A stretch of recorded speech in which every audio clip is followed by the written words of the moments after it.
चलो तो हम लोग पढ़ने वाले थे ना एक्सेलरेशन के बारे में।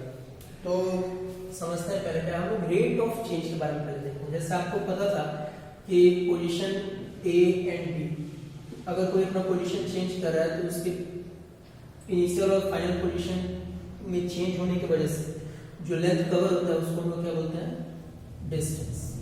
ठीक है, अब हमने देखा था कि ये डिस्टेंस किस रेट से कवर हो रहा है, कितना टाइम लग रहा है डिस्टेंस को कवर करने में।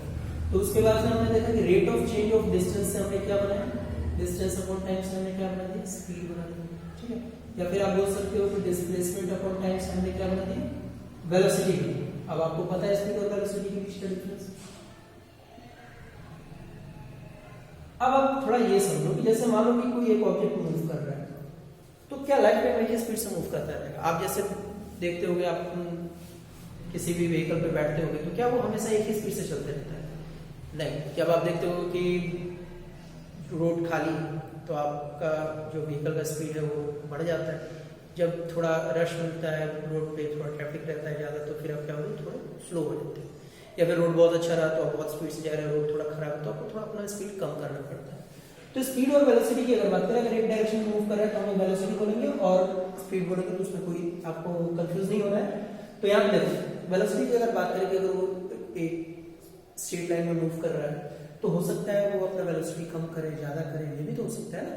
तो यहाँ पे चेंज इन वेलोसिटी भी पॉसिबल है। वेलोसिटी भी क्या हो सकता है, चेंज हो सकता है। ये फिक्स्ड क्वांटिटी नहीं है, ये भी चेंज हो सकता है।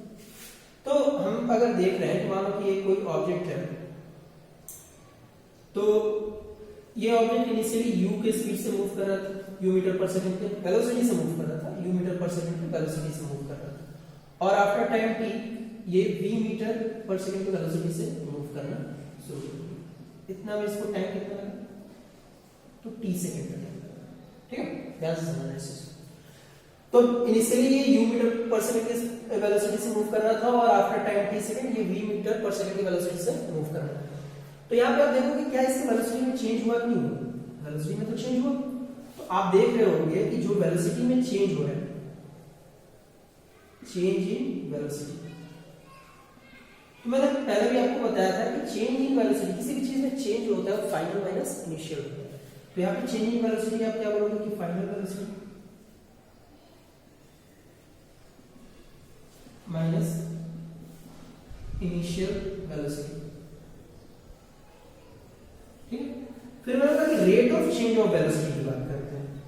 Rate of change of velocity, change तो हो गया वेलोसिटी में, rate of change in velocity की बात करें तो आपको पता है कि रेट ऑफ चेंज तो किस रेट से चेंज हो रहा है, इसके लिए हम लोग टाइम से क्या करते हैं, उसका रेशियो निकाल लेते हैं।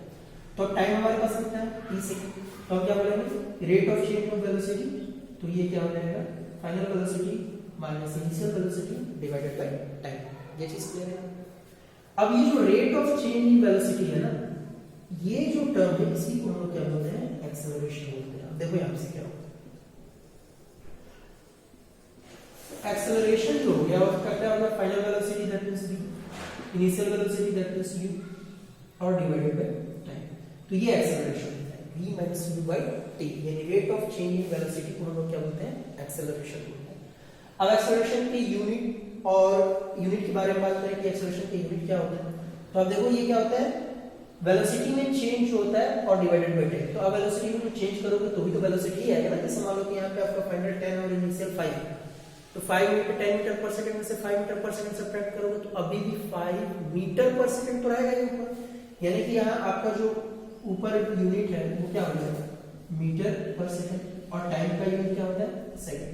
तो यहाँ पे आप देख रहे हो metre divided by second square, यानी कि एक्सेलरेशन का जो यूनिट होता है, यूनिट ऑफ एक्सेलरेशन क्या होता है, मीटर पर सेकंड स्क्वायर। ये याद रखना, एक्सेलरेशन का यूनिट क्या होता है, मीटर पर सेकंड स्क्वायर। दूसरी चीज एक और कि ये किस तरह का क्वांटिटी है। अभी हम लोग स्केलर वेक्टर पढ़े हुए हैं तो हम लोग को ये भी हमेशा देखना होगा कि ये स्केलर है या वेक्टर है। तो आप समझिए इधर ये वेलोसिटी में चेंज को बता रहा है, डिस्टेंस स्पीड में चेंज को नहीं बता रहा है। तो वेलोसिटी में चेंज को बता रहा है कि ये जो आपका एक्सेलरेशन होगा वो क्या होगा, वेलोसिटी तो आपका वेक्टर क्वांटिटी, उसमें जो चेंज हो रहा है उसको अगर ये डिनोट कर रहा है तो ये भी क्या होगा, वेक्टर क्वांटिटी होगा। दैट मींस एक्सेलरेशन जो है वो आपका क्या है, वेक्टर क्वांटिटी। क्लियर है, यहां तक तो कोई दिक्कत नहीं होना चाहिए। तो हम लोग एक नया टर्म पढ़े एक्सेलरेशन। अब इसका यूज क्या होगा ये हम लोग समझते हैं कि क्या क्या क्या यूजेज होता है इसका, किस तरह से क्वेश्चंस बनते हैं इसमें। तो आप वीडियो को पॉज करके नोट कर लो और इसमें ये वाला ये तीनों ही पॉइंट इंपॉर्टेंट है जिसको आप ध्यान से देखिए।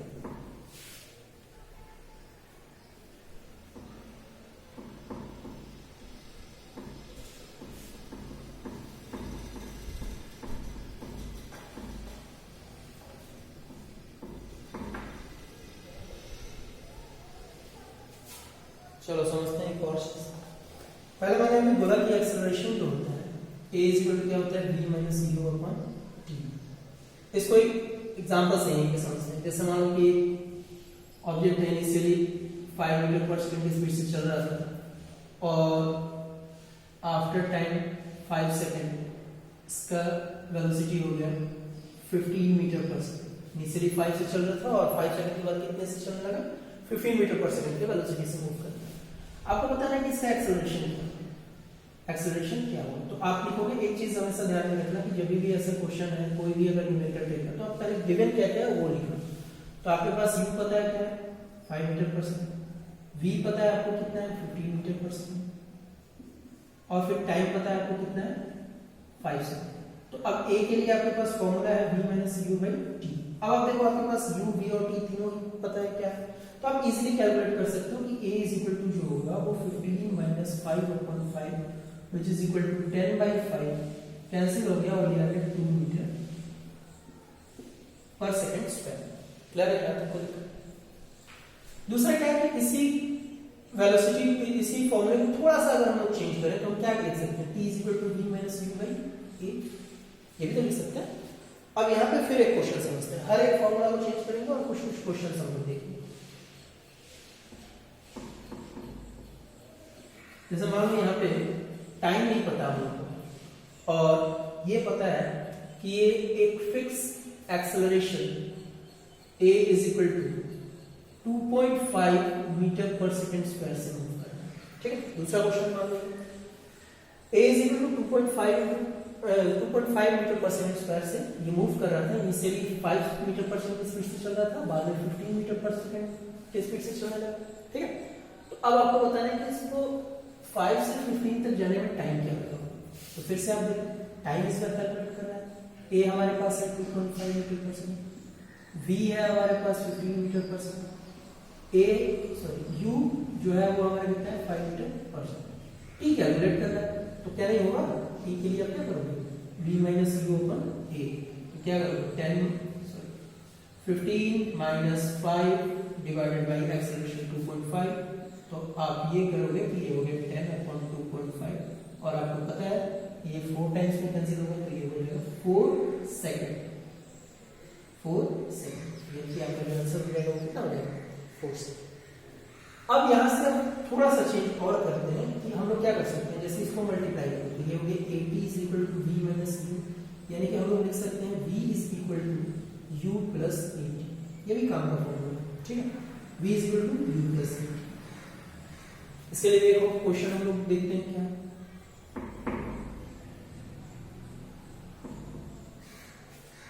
जैसे मान लो कि यहाँ पे v तुमको नहीं पता क्या और यहाँ पे ये दिया कि ये एक फिक्स एक्सेलरेशन 5 मीटर पर सेकंड स्क्वायर से मूव कर रहा था और 10 सेकंड तक मूव करते रहा। कितने सेकंड तक मूव करते रहा 10 सेकंड तक मूव करते रहा।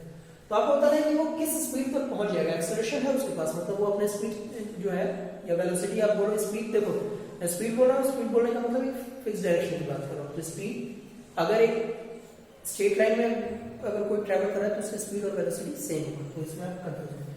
तो यहाँ पे देखो अगर मैं v की बात करूँ यहाँ पे तो v किसी को आप क्या लिख सकते हो u प्लस 80। तो u की जगह पे कितना लिख सकते हो, u की जगह आपका 5 मीटर पर सेकंड प्लस a की जगह पे आप 5 और t की जगह पे 10 लिख सकते हो। तो ये हो गया 5 plus 50 which is equal to 55 metre पर सेकंड। क्लियर है? तो यानी आप देख सकते हो कि पहले 5 से मूव कर रहा था, अब कितना तक पहुंचे 55 मीटर पर सेकंड की स्पीड तक चला। तो इस तरह के कुछ क्वेश्चंस होंगे आपको मिलेंगे कि फिर उससे आपको कैलकुलेट करना होगा इनिशियल इन द पहले बात समझो। ये 4 quantity a b u and t इन चारों में से कोई 3 आपको दिया हुआ रहेगा और चौथा पूछ लेगा, तो आप एक लीनियर इक्वेशन की तरह बना सकते हो, ठीक है। तो इसको आप अलग अलग तरह से देख सकते हो। जैसे मान लो कि मैं u के लिए कुछ करूँ, तो यहाँ पे क्या लिख सकता हूँ, u इज इक्वल टू, अब ये 80 को इधर लेके आ गया तो v माइनस 80 हो सकता है। तो ऐसे आपको अलग अलग फॉर्मूला याद नहीं रखना है कि ये जो है हमारा एक अलग टाइम का फॉर्मूला आ गया, ये जो है हमारा अलग एक्सेलरेशन का फॉर्मूला आ गया, नहीं, ये सिर्फ ये फॉर्मूला आपको याद रखना है, इसी से ये सारा कुछ आपको मिल जाएगा। जैसे आप ऐसे लिखोगे कि आपके पास t पता है, a पता है, u पता है, तो अब v कैलकुलेट करो। यहाँ पे v कैलकुलेट करना है तो a की जगह पे a की क्वांटिटी जो दी हुई है, u की जगह पे जो u दिया, t की जगह पे जो t का वैल्यू दिया, पुट करो, आ जाएगा। क्लियर? यहाँ तक कोई दिक्कत? तो एक क्वेश्चन इसमें हम लोग करेंगे और फिर उसके बाद हम लोग ग्राफ देखेंगे, जो सबसे इंपॉर्टेंट है, क्योंकि उसके बाद फिर हम लोग को एक नया फॉर्मूला मिलेगा और उससे अच्छे अच्छे क्वेश्चन बनेंगे। तो आप इसको नोट करो।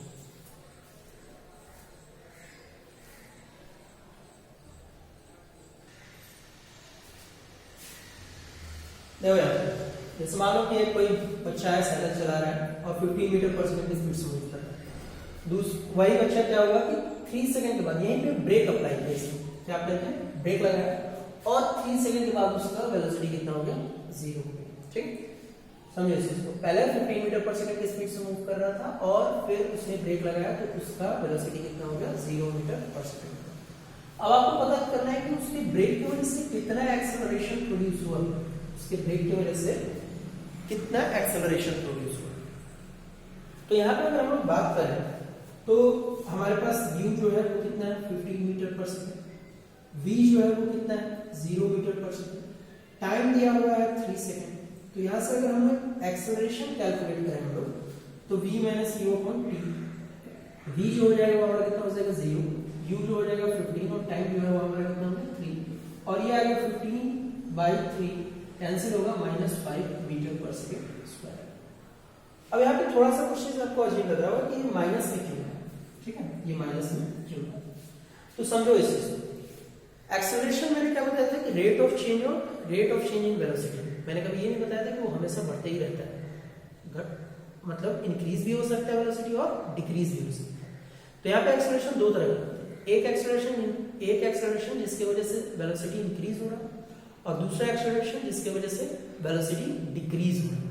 तो एक्चुअली में जो दूसरे टाइप का एक्सेलरेशन होता है जिसकी वजह से वेलोसिटी डिक्रीज हो रहा होता है, तो उसको हम लोग एक्सेलरेशन डी एक्सेलरेशन क्या बोलते हैं, डी एक्सेलरेशन, और यही माइनस में आता है हमेशा, जो इसका साइन क्या होता है, माइनस, यानी कि एक्सेलरेशन लगा तो, लेकिन वो एक्सेलरेशन अपोजिट डायरेक्शन में, अपोजिट डायरेक्शन मतलब कि वो वेलोसिटी को डिक्रीज करने में लगा।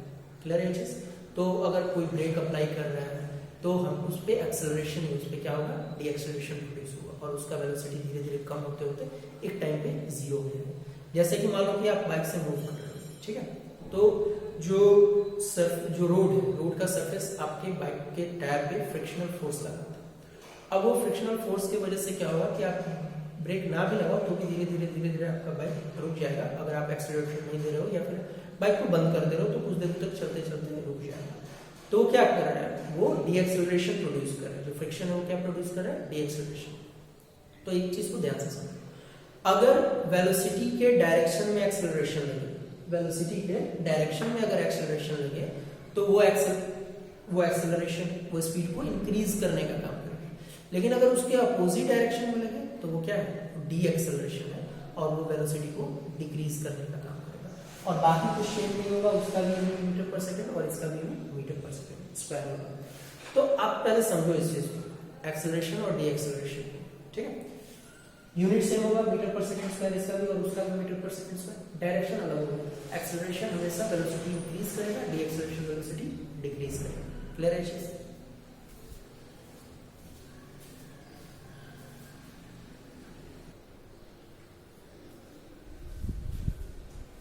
अब देखो इस चीज को, पहले हम लोग क्या करें, अभी हमारा जो नेक्स्ट टॉपिक है वो क्या है, ग्राफिकल रिप्रेजेंटेशन ऑफ मोशन। जो चीजों को हमने यहाँ पे पढ़ा हुआ है उसी चीजों को ग्राफ से कैसे रिप्रेजेंट। तो देखो यहाँ पे ग्राफिकल रिप्रेजेंटेशन ऑफ मोशन की बात करें तो मोशन हमारे, हम लोगों ने पढ़ा मोशन दो तरह का होता है, एक यूनिफॉर्म मोशन और एक नॉन यूनिफॉर्म मोशन। तो इस ग्राफ को भी हम लोग दो पार्ट में पढ़ेंगे, पहला है uniform motion and then non uniform motion. Uniform motion के बारे में आपको पता है, फिर भी एक बार बता दूं कि इसमें वेलोसिटी क्या होता है, कांस्टेंट होता है, वेलोसिटी चेंज नहीं होता है, ठीक है। तो पहला जो हमारा ग्राफ होगा वो क्या होगा, डिस्प्लेसमेंट वर्सेस टाइम ग्राफ, यानी कि डिस्प्लेसमेंट और टाइम में रिलेशन देखेंगे कि कैसे चेंज होता है अगर वेलोसिटी कांस्टेंट है तो। ठीक है, जैसे मान लो कि अगर कोई फिक्स वेलोसिटी से मूव कर रहा है, वेलोसिटी चेंज ही नहीं कर रहा है, तो ग्राफ क्या होगा। तो देखो इसमें क्या होता है कि हम एक एक्सिस पर डिस्प्लेसमेंट और दूसरे एक्सिस पर टाइम को लिख लेते हैं, और फिर यहाँ पे हम देखते हैं कि क्या रिलेशन। जैसे इसके लिए मैंने एग्जांपल ले लिया हुआ है कि मान लो कि एक वेलोसिटी 10 मीटर पर सेकंड के सेम वेलोसिटी से कोई मूव कर रहा है, तो उसका ग्राफ अगर बनाए तो पहले देखो कि फर्स्ट सेकंड में कितना मूव करेगा, तो एस इक्वल टू क्या होता है vt। तो आप देखो तो यहाँ पे क्या होगा 10 मीटर, दूसरे सेकंड में 20, तीसरे सेकंड में 30, तो ऐसे हर सेकंड में वो इंक्रीज करते जाएगा उसका वेलोसिटी, और वो उसका वेलोसिटी सॉरी हर सेकंड में उसका डिस्प्लेसमेंट बढ़ते जाएगा जैसे आप एक फिक्स स्पीड से चल रहे हो। तो जैसे मान लो कि पहले सेकंड में अगर वो कवर किया 10 मीटर, दूसरे सेकंड में कितना कवर करेगा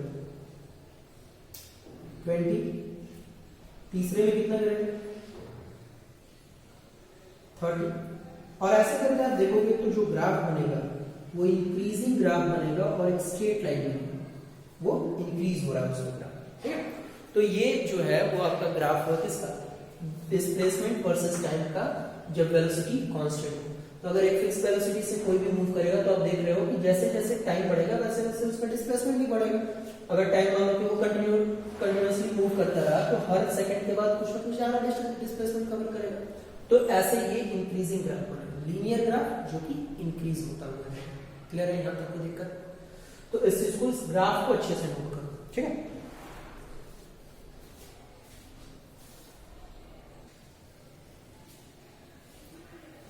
अब यहाँ पे हमारा जो पहला यूनिफॉर्म मोशन का दूसरा टाइप ग्राफ, यूनिफॉर्म मोशन के ही बारे में पढ़ा, दैट मींस वेलोसिटी अभी भी कांस्टेंट रहा। तो अगर मान लो कि कोई एक व्हीकल है, कोई मूव कर रहा है, वो एक फिक्स वेलोसिटी 25 मीटर पर सेकंड की स्पीड से मूव कर रहा है, 25 कहीं यहाँ पे। अब वेलोसिटी कांस्टेंट है, वेलोसिटी चेंज नहीं हो रहा है, तो आप देखो क्या होगा, टाइम तो इंक्रीज होगा, टाइम को तो आप रोक नहीं सकते हो, तो टाइम बढ़ रहा है लेकिन वेलोसिटी उसका ना तो इंक्रीज हो रहा है ना ही उसका वेलोसिटी डिक्रीज हो रहा है। तो मतलब जो वेलोसिटी है 25 मीटर पर सेकंड का वही रह जाएगा, टाइम इंक्रीज होता जाएगा लेकिन वेलोसिटी इंक्रीज डिक्रीज नहीं करेगा। क्लियर है ये चीज? तो ये आपका जो ग्राफ बना, ये वेलोसिटी वर्सेस टाइम का ग्राफ है। कब? जबकि वेलोसिटी कांस्टेंट है, यानी कि यूनिफॉर्म मोशन। यहां तक कोई दिक्कत? तो इस चीज को आप नोट करो, और इसके बाद हम लोग नेक्स्ट देखेंगे नॉन यूनिफॉर्म मोशन के ग्राफ्स।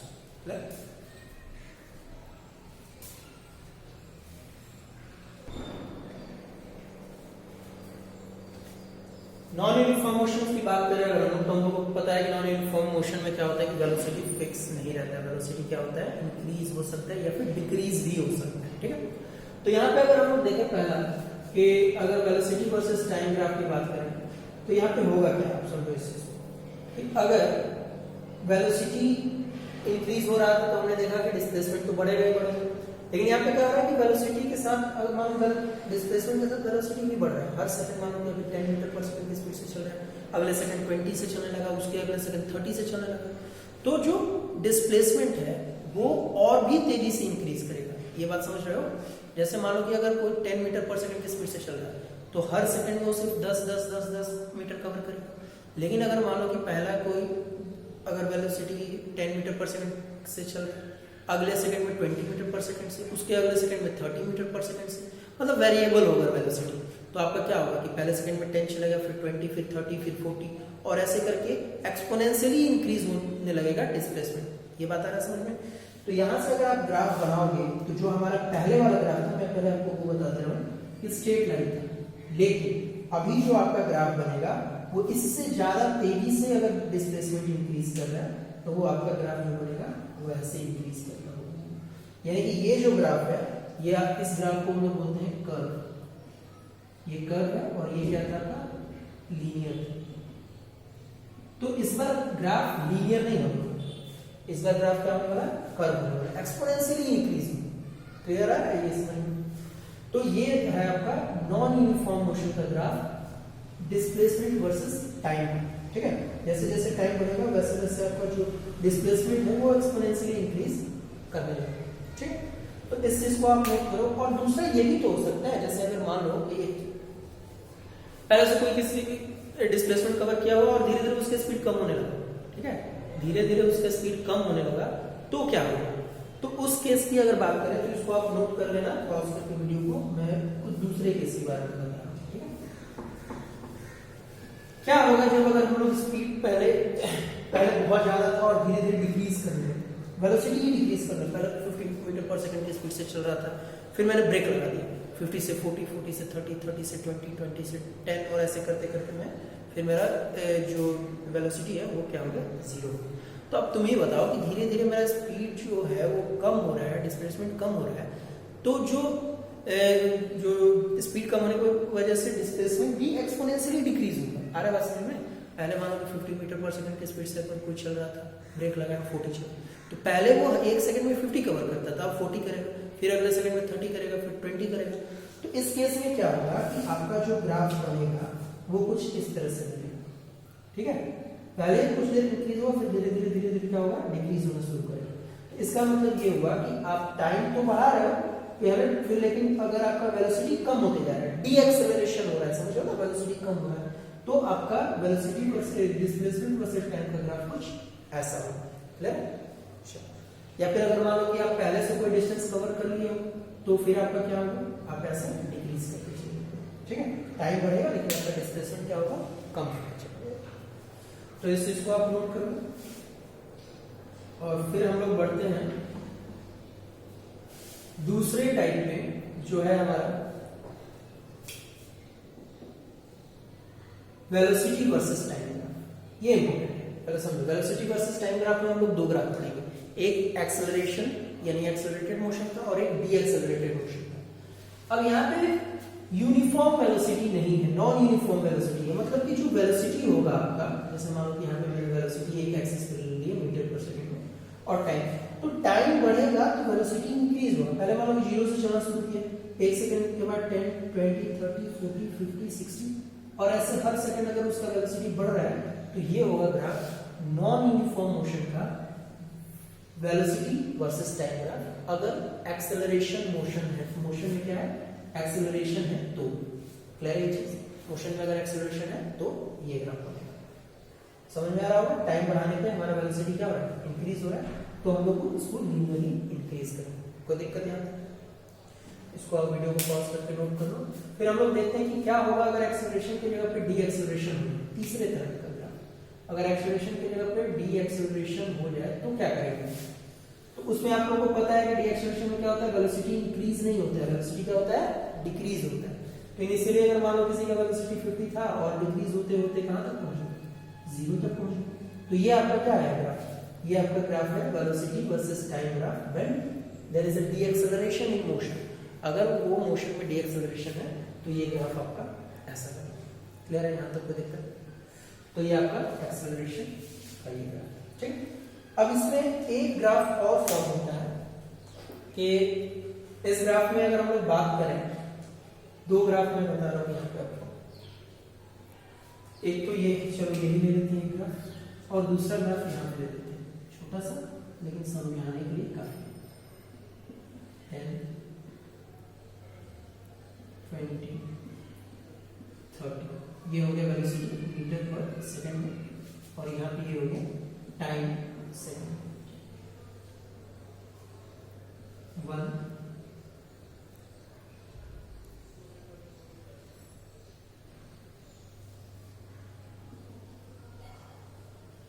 2,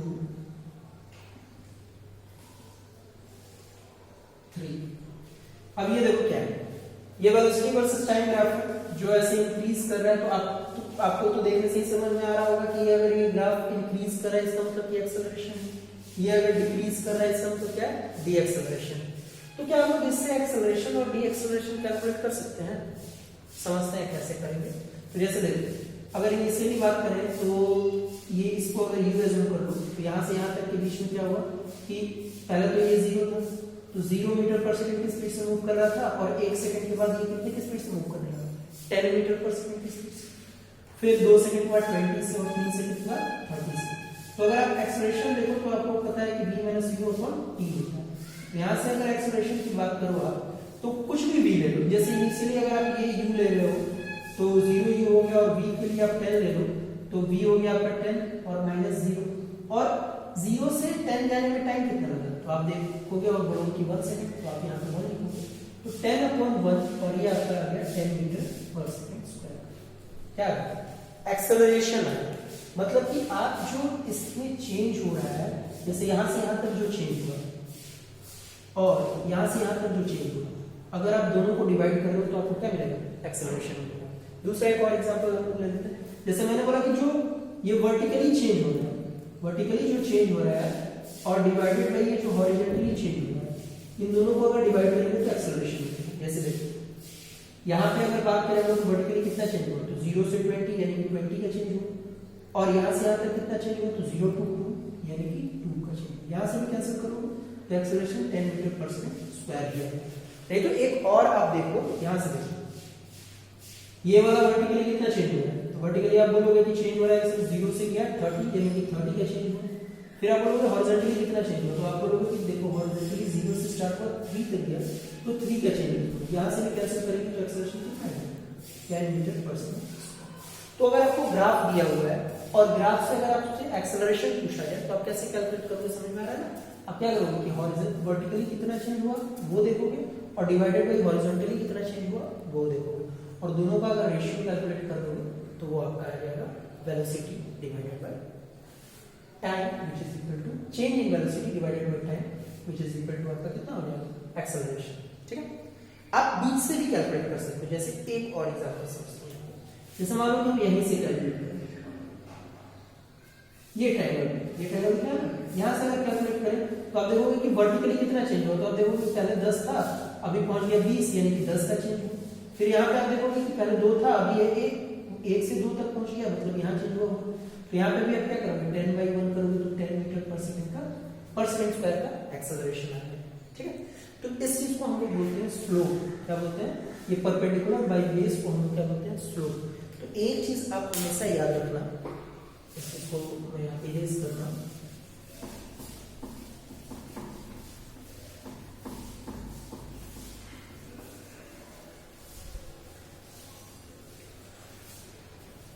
देखो नोट करके लिखेंगे, slope of velocity versus time,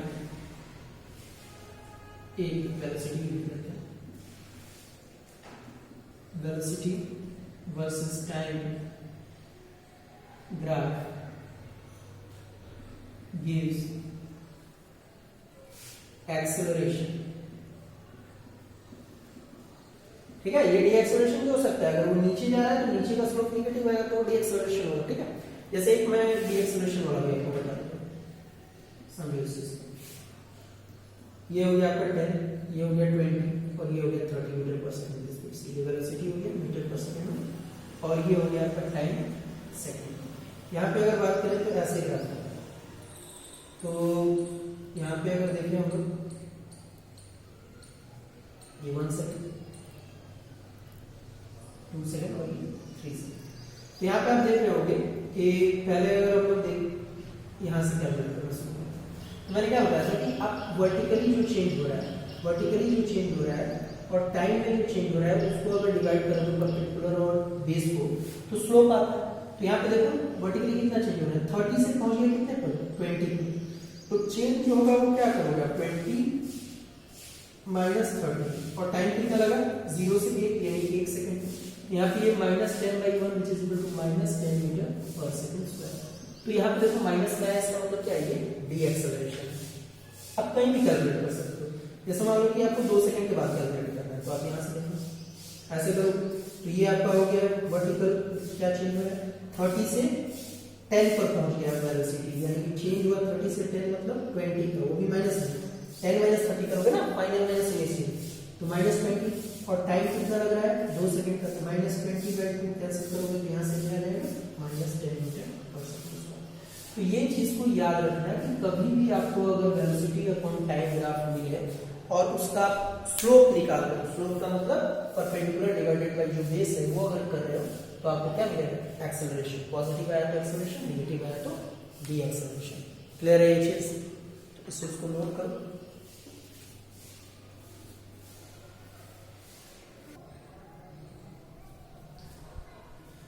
अब देखो यहाँ पे 5 ग्राफ्स हैं और पांचों ग्राफ के सिर्फ ग्राफ देकर हम लोग को बताना है कि ये मोशन कैसे है। आपसे क्वेश्चन पूछा जा सकता है, कुछ ग्राफ देकर और पूछ दिया गया कि किस तरह के मोशन को रिप्रेजेंट कर रहा है। तो यहाँ पे पहले से कभी भी आप ग्राफ देखो तो ये दो चीज देखना बहुत जरूरी है कि ये किसका ग्राफ है। तो आपको यहाँ से पता चला है वेलोसिटी वर्सेस टाइम का। अब यहाँ पे देखो कि वेलोसिटी क्या हो रहा है, डिक्रीज हो रहा है। वेलोसिटी क्या हो रहा है, डिक्रीज हो रहा है। तो पहला चीज आप क्या बोलोगे कि यहाँ पे वेलोसिटी कांस्टेंट नहीं है, वेलोसिटी कांस्टेंट नहीं है और ऊपर से डिक्रीज हो रहा है। तो कांस्टेंट नहीं है तो ये तो क्या होगा, नॉन यूनिफॉर्म। नॉन यूनिफॉर्म, अब आपको पता है कि नॉन यूनिफॉर्म होगा तो दो होगा, या तो एक्सेलरेटेड होगा नहीं तो डी एक्सेलरेटेड होगा। तो ये क्या होगा, डी एक्सेलरेटेड। यानी कि आप बोल सकते हो कि जो यहाँ पे एक्सेलरेशन होगा वो क्या होगा, नेगेटिव होगा। क्लियर है चीज। दूसरे ग्राफ की अगर बात करें तो यहाँ पे क्या होगा कि आपका, अब देखो कि वेलोसिटी वर्सेस टाइम ग्राफ है और वेलोसिटी कांस्टेंट है। टाइम बढ़ रहा है लेकिन वेलोसिटी बढ़ नहीं रहा है, ना वही घट रहा है। देख रहे हो ना, ये बिल्कुल कांस्टेंटली मूव कर रहा है, मतलब कि वेलोसिटी चेंज नहीं हो रहा है, फिक्स वेलोसिटी है। तो ये क्या हो जाएगा, यूनिफॉर्म मोशन का ग्राफ हो जाएगा। और अगर आपसे पूछा जाए कि यहाँ पे बताओ कि एक्सेलरेशन क्या होगा, तो आप बोलोगे कि वेलोसिटी इंक्रीज डिक्रीज हो ही नहीं रहा है, तो चेंज इन वेलोसिटी 0 है, तो एक्सेलरेशन कितना होगा, 0 मीटर पर सेकंड। तीसरे ग्राफ की बात करते हैं तो अब यहाँ पे देखो हमारा आ गया क्या, डिस्प्लेसमेंट वर्सेस टाइम। तो डिस्प्लेसमेंट वर्सेस टाइम ग्राफ में अगर देख रहे हैं तो टाइम बढ़ रहा है और डिस्प्लेसमेंट भी बढ़ रहा है और लीनियरली बढ़ रहा है। मतलब कि हम क्या बताते हैं कि अगर लीनियरली बढ़े तो इसका मतलब ये है कि फिक्स वेलोसिटी से चल रहा है कोई भी ऑब्जेक्ट, नई स्पीड घटा रहा है ना बढ़ा रहा है। तो आप देखोगे तो यहाँ पे क्या लिखा है, फिक्स वेलोसिटी से चल रहा है, यानी कि वेलोसिटी जो है वो कांस्टेंट है। और वेलोसिटी कांस्टेंट होने का मतलब क्या है कि यूनिफॉर्म मोशन, यूनिफॉर्म मोशन। ठीक है। अब यहाँ से वेलोसिटी कैसे कैलकुलेट किया जाता है वो भी हम बताएंगे। अब यहाँ पे देखो s की अगर बात करें तो यहाँ पे s वर्सेस t, डिस्प्लेसमेंट बढ़ रहा है, एक्सपोनेंशियली बढ़ रहा है। एक्सपोनेंशियली बढ़ने का मतलब ये हुआ कि टाइम के साथ साथ डिस्प्लेसमेंट बहुत तेजी से बढ़ने का मतलब ये हुआ कि वेलोसिटी भी टाइम के साथ साथ चेंज हो रहा होगा। और यहाँ पे अगर वेलोसिटी चेंज हो रहा है तो नॉन यूनिफॉर्म, ठीक है, नॉन यूनिफॉर्म मोशन। और यहाँ पे इंक्रीज, देखो डिस्प्लेसमेंट बढ़ते जा रहा है, अगर बढ़ते जा रहा है तो इसका मतलब क्या होगा कि एक्सेलरेशन जो है वो क्या है, पॉजिटिव है। लेकिन अगर मान लो कि यही पर अगर हम ऐसे करके कि ऐसे पहले ऐसे करके जब डिक्रीज हो रहा है तो आप एक्सेलरेशन यहाँ पे क्या होगा, यहाँ पे एक्सेलरेशन नेगेटिव होगा। ठीक है। यहाँ पे अगर बात करें डिस्प्लेसमेंट और टाइम, तो डिस्प्लेसमेंट और टाइम में कांस्टेंट है। कांस्टेंट का मतलब अगर आप खुद से दिमाग लगाओ कि किस तरह का ये मोशन होगा तो आप बोलोगे कि टाइम तो बढ़ रहा है लेकिन डिस्प्लेसमेंट बढ़ रहा है ना घट रहा है। यानी कि इसका मतलब क्या है कि ऑब्जेक्ट अपनी जगह पे रुका हुआ है। अगर ऑब्जेक्ट